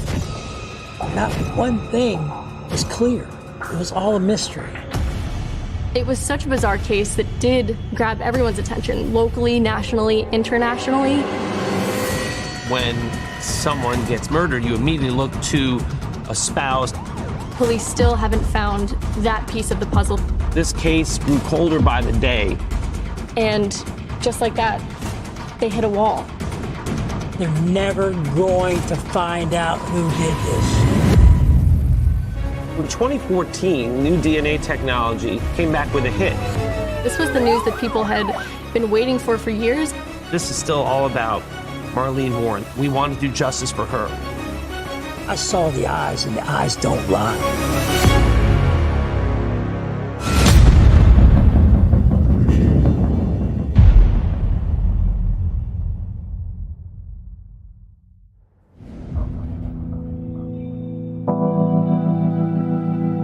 As far back as I can remember, my brother John, my real father, and my real mother, Marlene, we lived in Michigan. I was about 3-4 years old. My father went to war. He came back and he just wasn't right. He couldn't get his life back to normal. He was drinking, doing all kinds of things that you're not supposed to do around kids. So my mom, Marlene, decided to leave my father and move to Florida. It had to be tough on her. She was making this big decision to be a single parent with 2 young boys. She wanted us to grow up proper, and she was dedicated to us. She was a beautiful woman. She was inside and out. I mean, I can't say enough about her. She was always loving and caring. She was inspiring.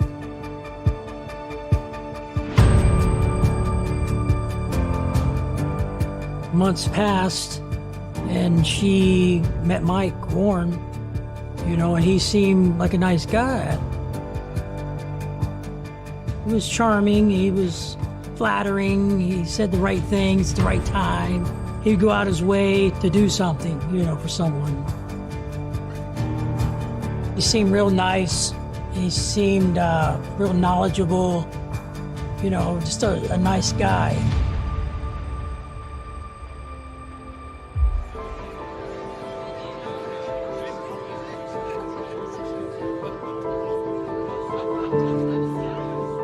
So they got married. My mom was content. We were striving as a family. Things were going pretty good. I mean, life was good. Marlene was a great mom who took pride in everything that she did, and I think that was exemplified by the life that she lived. She was successful. Marlene owned properties. She was essentially a landlord. And her husband, Mike, repossessed cars. They were a busy family. From the outside, it looked like success.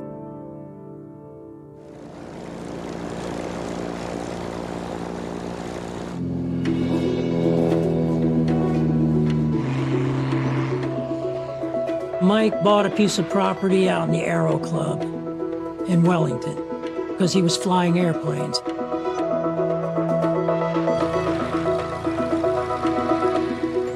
The people who lived there parked their airplanes in the backyard. We're talking about wealthy people. You'd be lucky to live here. The American dream. Wellington has this name for excellence, perfection, and it held its name for being a nice area to grow up in. It was something out of a fairy tale book. Everything was just immaculate.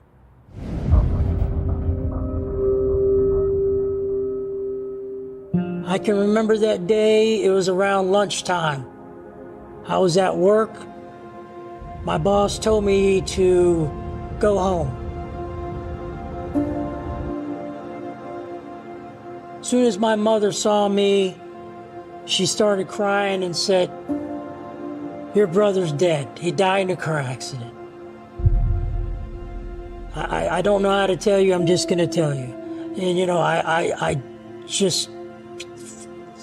lost all energy in my body. I just went limp.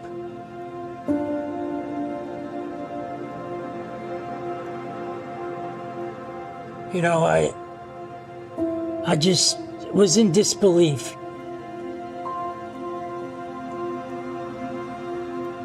We were just devastated.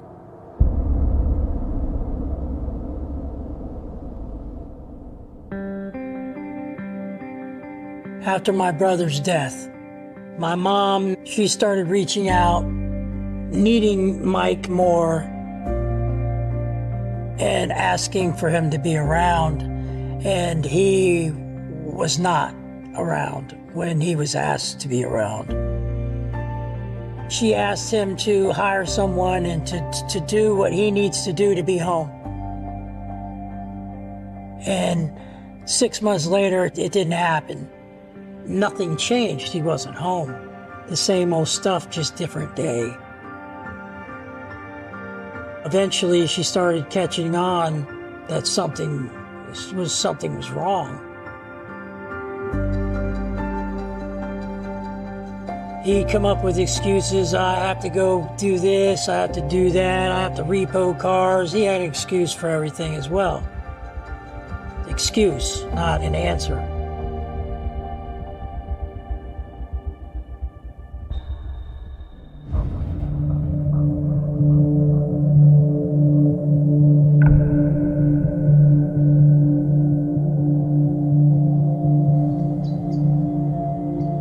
I remember that morning,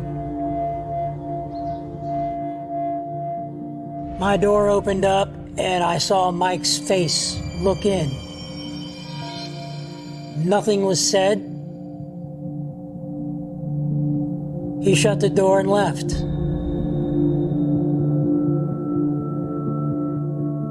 You know, I had some friends over my house, and somewhere around 10 o'clock or so, we were eating our breakfast. And my friend Gene says, "Somebody's at the front door." We all look, and we can see the colors through the door. It looked like a person had some flowers.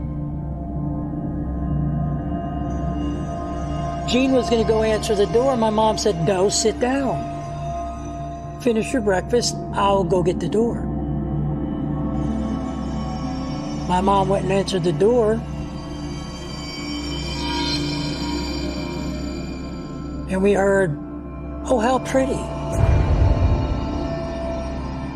And then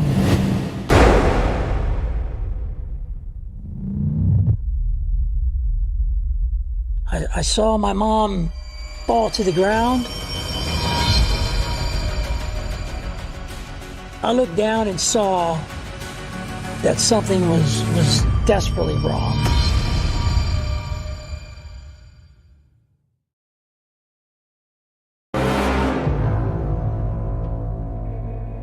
I jumped up, I went to the front door, I looked out,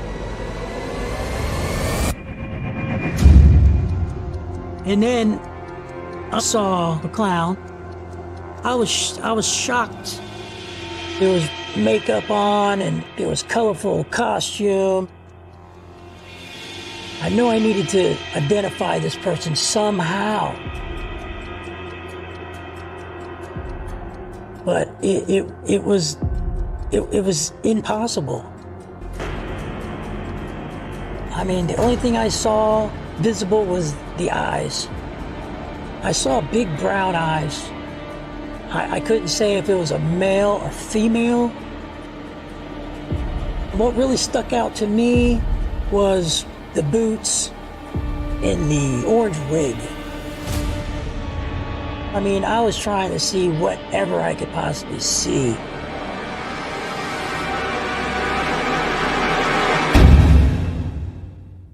Joey Aarons and his girlfriend made their way to a car to be able to try to chase the clown. The perpetrator drove off in a white LeBaron. I was so reckless, I could have killed us and someone else trying to get this car down. I never driven like that before in my life.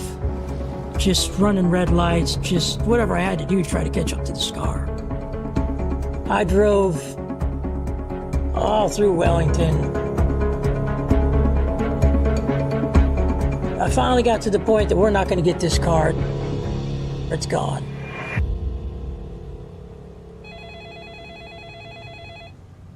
I was the copy editor at the Palm Beach Post when the call came through that there was a shooting at a house in Wellington, and everyone rushed to the house. In the meantime, there were a couple neighbors who had heard gunshots. One was a doctor, and he and his neighbor rushed over and started treating Marlene.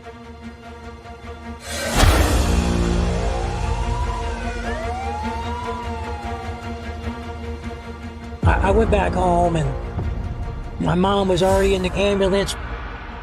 They told me they had her secure.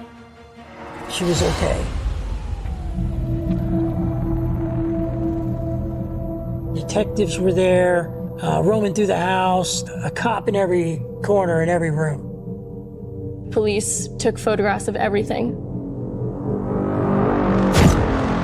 The blood stain in the entryway, the flowers that were still left behind, the balloons that were still left behind. Kind of right next to this pool of blood, very eerie, very sinister.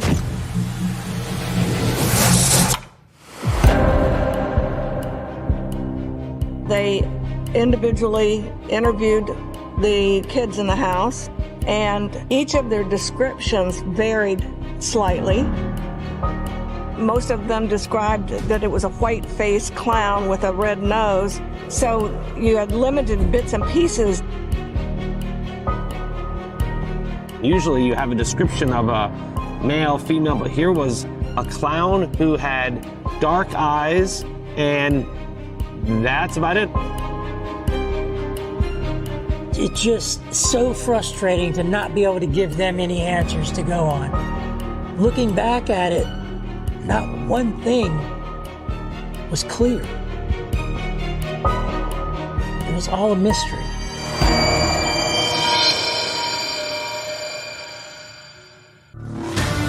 Breaking news, someone dressed as a clown shot a Wellington mother as she simply answered her front door. When this happened, it shocked the entire community. And the search was on for this mysterious evil clown. It was such a bizarre case that did grab everyone's attention, locally, nationally, internationally. That shooter, a clown carrying flowers and balloons. Marlene Warren had just entered her door, greeted by a clown. And the whole specter of this person being dressed like a clown added this media frenzy about it. Someone dressed as a clown came to the door with 2 balloons and a basket of flowers. Clowns became very scary for people. There is something creepy about clowns. It was frightening. Florida is known for kind of crazy crimes, and even by Florida standards, this one just blows it out of the water. Killer clowns are something you see on TV and in horror movies, not in real life.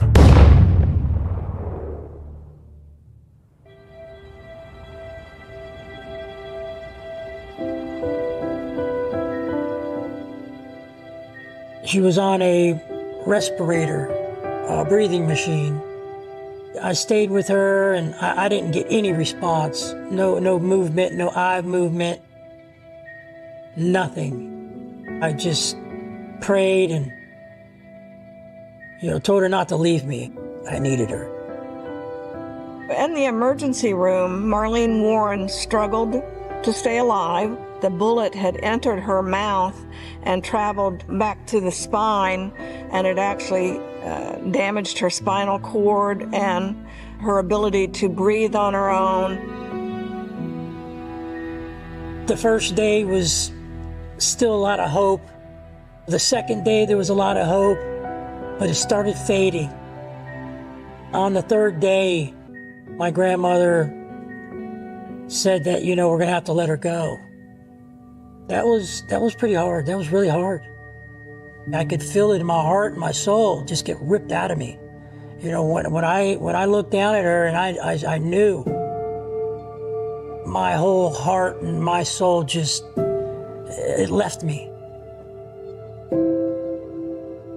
Marlene suffered a gunshot wound to the head, and when she passed, the investigation changed from an attempted murder investigation to murder. Marlene Warren died after being shot in the face by a clown who came to her door bearing flowers and balloons. The detectives did ask Michael Warren if he had any ideas about who would have done this, what motive they might have had. Michael, who apparently was rattled, told police that the person who committed this could have been perhaps a disgruntled tenant because Marlene was a landlord. When the detectives spoke to all the people that knew Marlene Warren, to a man, to a person, everyone said nothing but the most glowing things about her. We met tenants in the apartments that she managed who described her as more than a landlord, but a member of their families. They couldn't find anybody that didn't like her or had any disagreement with her. So it pretty quickly became apparent that the only person that really had a motive was Michael Warren. I think that people who were close to Marlene believed that Michael was having an affair, cheating on Marlene with one of his employees. The potential for a divorce would have been a devastating one financially for Michael. If Marlene had decided to leave that marriage because of what he was doing, she would have gotten the money. She would have gotten the properties because they were in her name. You're listening to Mike Miller on We're talking about the death of Marlene Warren, the 26th of 1990. Somebody shot her wearing a clown outfit and left the home. Michael Warren with us. Mr. Warren, do you know anything about the shooting of your wife? I do not know any more than what my son has told me at the time that he was at the house. Do you suspect anyone in particular as being the person dressed in the clown that day who came to the house and killed your wife? No, I really don't. It's been a tragic thing, and it's been like living in hell. The investigators of this case had made no secret whatsoever, and if not formal allegations, certainly insinuations that Michael Warren was involved in the murder of his wife. Well, I believe that if the sheriff's department can make accusations and comments without any proof or anything to back it up and bring me to trial by the media, I feel like I should say something that at least fight back. Even though the motive for the killing seemed to be coming into view, there was nothing to tie Michael Warren directly to it. In law enforcement, when someone gets murdered, you immediately look to a spouse. But here you had Michael, who wasn't anywhere near the house at the time of the shooting. In fact, he was in a car with his friends on the way to a horse track. So he had an airtight alibi.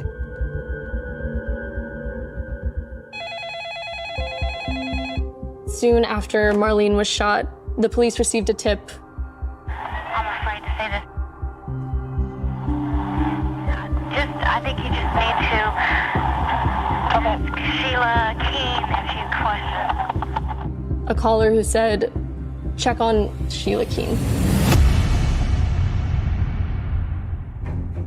Sheila Keene was a girl from the Glades. A lot of people knew her. She was a girl with long brown hair, these deep chocolate eyes. She worked with Michael repossessing cars. They were close, they did business together, and as time went on, their coworkers said that they were very affectionate with one another. It became pretty apparent very quickly that Sheila Keene was very much involved with Michael Warren, and it was more than business.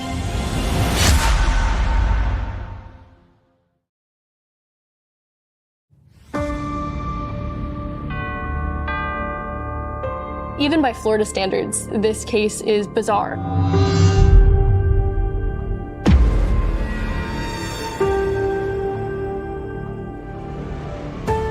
You have essentially the execution of a mother, not someone with mafia ties, not a woman with enemies, killed by a clown. Although it was obvious to everyone that Michael was cheating on Marlene behind her back with Sheila Keene, there was no evidence that Michael participated in the murder. So police were focused now on Sheila Keene. They had the flowers and the balloons, and they went back and searched every local flower store to find out who sold these flowers and who sold the balloon. Pretty quickly, detectives were able to locate a nearby Publix that in fact sold that very style of an arrangement. When police went to the Publix, the employees who sold those balloons said that they remembered a tall woman with long brown hair buying them. They next then were able to locate a nearby costume shop that was called Capizio. So they were able to speak to a couple of the ladies that worked at Spotlight Capizio who reported that on Thursday night, the 24th of May, that a female had come to the door after they were closed and was insistently knocking on the door to get them to open up. They let her in. They described this woman as having long brown hair, brown eyes, kind of a mannish sort of mannerisms. This was 2 days before the murder, and while inside, this woman asked for a clown costume and extra white makeup, but was not interested in buying shoes. The clown who showed up at Marlene's door and pulled the trigger wasn't wearing clown shoes either. Joe and his friends said that the clown was wearing combat boots. So detectives recognized immediately that Sheila Keene matched the description both of the ladies at the Publix and the ladies at Spotlight Capizio. Police tell the employees to look through a police lineup for the person they sold that costume to, and Sheila's photo is in there. Neither is 100% sure that that's the woman who bought the costume.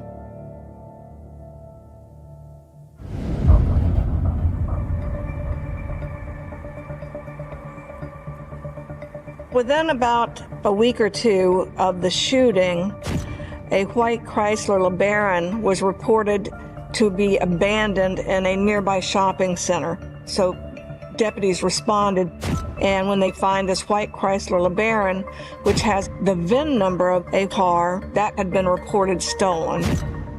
Not only was it stolen, it was stolen by Michael Warren's car lot. Michael owned a company called A Bargain Motors, and their advertisements looked like a competitor car rental company called Payless. The clown drove away in a white Chrysler LeBaron. It was one that a couple had dropped off at A Bargain Motors, mistakenly believing that they were at Payless. Instead of correcting the problem and returning the car to Payless, Michael and his employees kept it.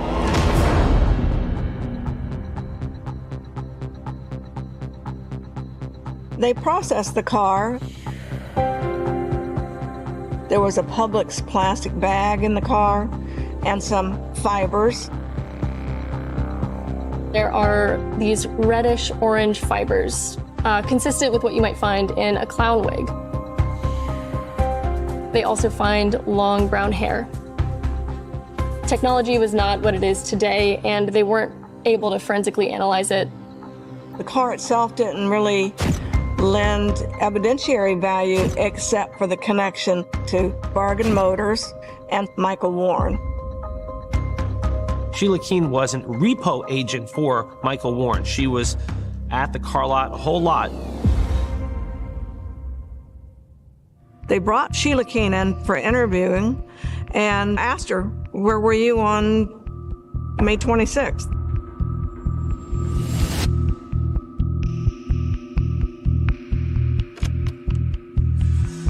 You remember that far back Saturday morning where you were or what you were doing? I got dressed, yeah, to Waymont. What time was it when you left your house? I don't know, I'd say somewhere, 10, 10:30, 11 o'clock, something like that. Did you find that car? No, Did you I talk to remember. anybody down there? No. Just drove by? Yeah. What kind of car were you looking for in point? Oh, God.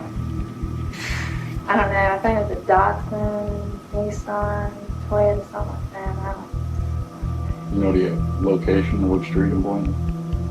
I think it's north something, 13th and 14th, I don't know. She told police that at the time of the shooting, she was out repossessing cars, but she couldn't really give any kind of definitive address.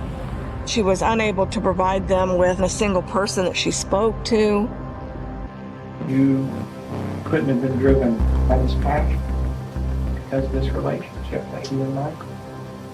Something. There is no relationship, there is no passion. She adamantly denied being in a romantic relationship with Michael Warren. What would happen if that was your car? I don't know how I got there, because I wasn't in the car. She claimed that her hair in the car could have come from anybody. We're getting nowhere, because I'm telling you, I didn't do it. So whoever wants you to think that I done it, you need to find out who that person is. She denied killing Marlene, and police didn't have anything that could prove otherwise at that time.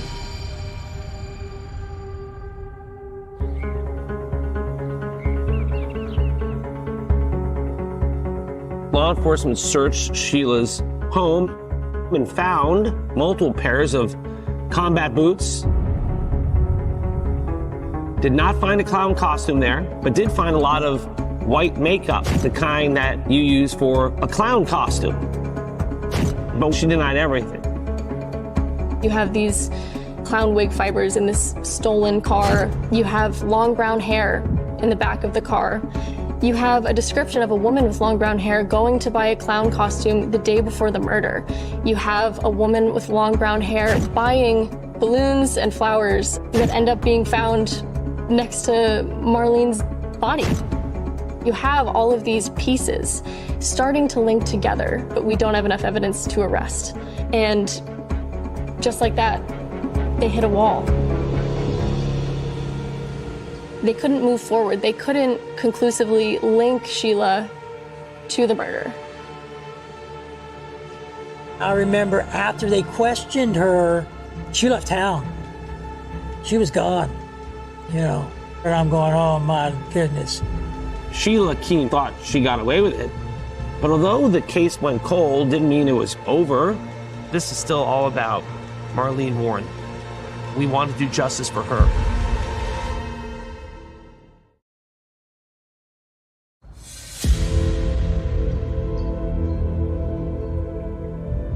So as the homicide investigation continued, Michael Warren and Sheila Keene, as individuals, became in the background. Nobody really knew where they were or cared where they were or followed up on them.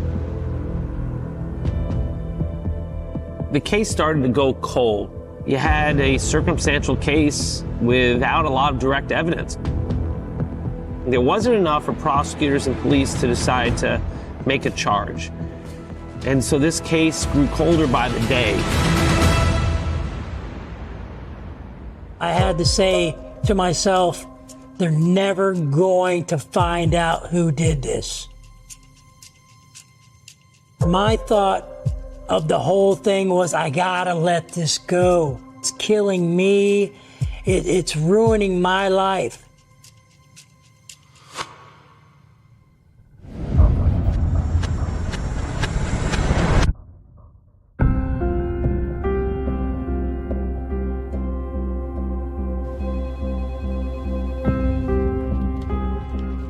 One of the reporters at the Palm Beach Post was revisiting the case. One of our brilliant researchers went, "Oh, they're married." Michael Warren and Sheila Keene had gotten married, and that started a whole new interest of aha. They moved to Virginia. Sheila changes her name to Debbie, dyed her hair blonde. They open a fast food restaurant. Have a happy life for years. They would invite their neighbors over for dinner and have dinner parties, and they were likable. They were a couple who seemed good and normal.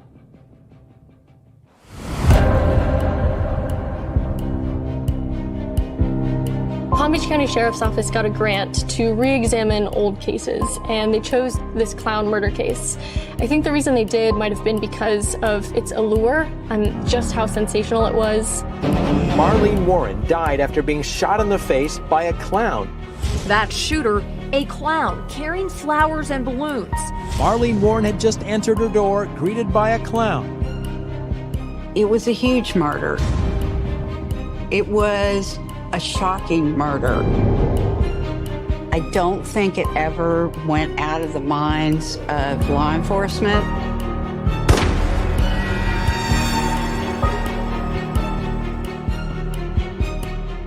And then I think the learning that they were married compelled them even more.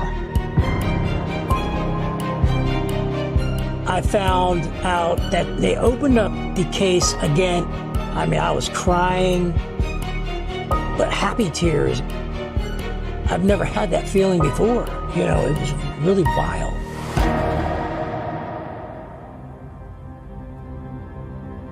A new detective took over the case, and she started to go through these decades-old bags of evidence, and she found among them a 6 to 8 inch fiber attached to one of the balloons left at the scene of Marlene's murder.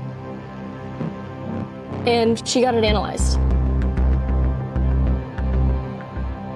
And that fiber matched the fiber found in the getaway car, and it also matched fiber found in Sheila's house. So here's the first definite connection, putting Sheila at the scene. Back in 1990, they didn't have DNA technology like we have today. In 2014, new DNA technology came back with a hit from the strand of hair that was in the car that showed that the DNA in the car matched a mixture of Sheila Keene Warren and another person. It was a wow moment. Finally, police had a scientific connection between the hair and Sheila Keene.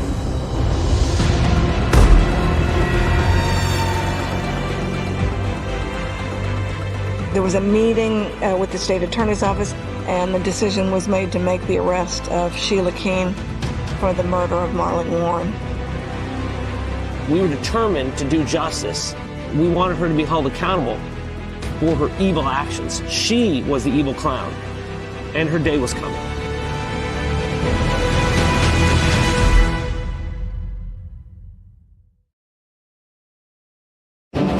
Breaking news, new documents shed light on a clown killer mystery and how investigators tracked down the suspect hundreds of miles away. This was the news that people had been waiting for years, and the announcement of her arrest just reignited that sensation and this whole entire story.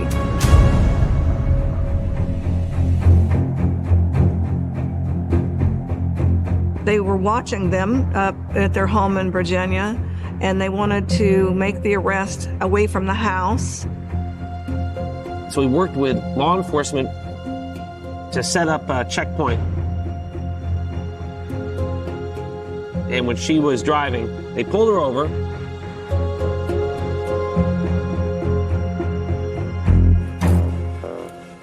And told her she was under arrest. Sheila Keene didn't say, "What am I getting arrested for?" She only had one question for law enforcement: if her husband was going to be arrested too. Once Sheila Keene Warren was arrested, she was brought back to Palm Beach County to face justice. After 27 years, the Palm Beach County Sheriff's Office says it has cracked the Wellington killer clown cold case.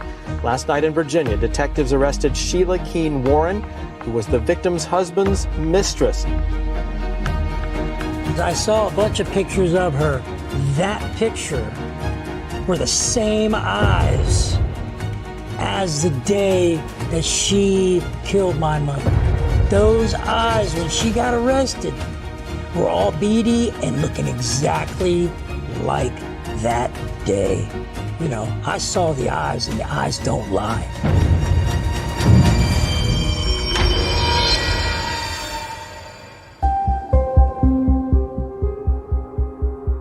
See if you'd answer some questions that really weren't ever answered back then. I didn't do it, so that's the end of the story. I'm not talking to you. You don't want to talk, you don't want to give your side of the story as to what happened. Of course, in Sheila's interview, she continued to deny everything about the homicide of Marlene Warren and any involvement at all in her death. Okay. Well, you're charged with the first-degree murder, okay, of Marlene Warren. So it's a huge deal. Sheila is facing the death penalty. Okay. We're going to go up to the regional jail and process you, okay? Okay. All right. Even with all of this excitement and the momentum of her arrest, things slow way down very quickly. The Palm Beach County Sheriff's Office evidence room was audited, and auditors found that bags of evidence, including those taken from the crime scene in the clown murder, were left open, just wide open. We were looking at a box full of evidence that wasn't in really good shape. I'm thinking, oh God, if I was the other lawyer, I'd eat this case apart. You know, so many things were going through my head, you know, that she could just walk. And then in the midst of that, the COVID pandemic hit, and our courthouse basically shut down for over 2 years. And during that time, we lost a key witness who passed.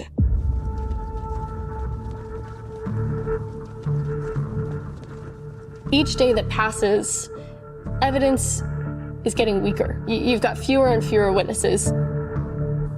Sheila had a robust team of defense attorneys who did everything they could to poke holes in the prosecutor's case. The discussion started coming together about what's our realistic expectation of what we can get out of this crime at this time. Prosecutors decided not to pursue the death penalty. She could be sentenced to life in prison, but not executed. It got so close to trial that Dave Ehrenberg, the state attorney, was on TV saying, this trial is coming in 2 weeks, and we are so confident that she's going to be convicted. I had to get to the point and tell myself, no matter how this ends, I have to be good with it. If she walks and doesn't get anything, I got to be good with it. Finally, the trial is just around the corner, and we get a tip that Sheila is about to plead guilty in less than an hour. The old school. Yeah, this is a 1990. No one expected it. I go to the courthouse because we've gotten this tip. Yes, Your Honor. At this time, Ms. Keene Warren witness plea of guilty as outlined in the plea agreement. The state offered her a pretty remarkable plea deal. She pleads guilty to second-degree murder in exchange for a 12-year prison sentence, which was just a huge shock. I would never have entered into this plea agreement unless Joey approved it. The victim is really important to us, and Joe said that he was ready to move on and have some measure of closure. I couldn't deny it. I wanted a conviction. And so did they. If she was going to do 12 years, let's do the 12 years. She'll pay. One way or another, she'll get what's coming to her. The whole time Sheila Keene Warren was behind bars, she never let on that she was the clown killer. Michael Warren was in the car with a perfect alibi while this occurred. There was no evidence that Michael participated in the murder of his wife. So we do not have enough to charge him. And if that changes, we'll be ready.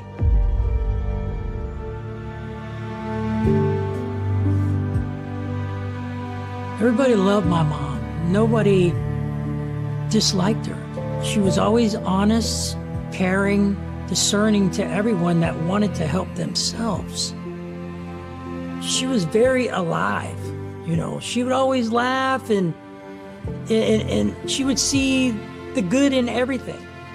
She taught me how to do that, and that was a blessing.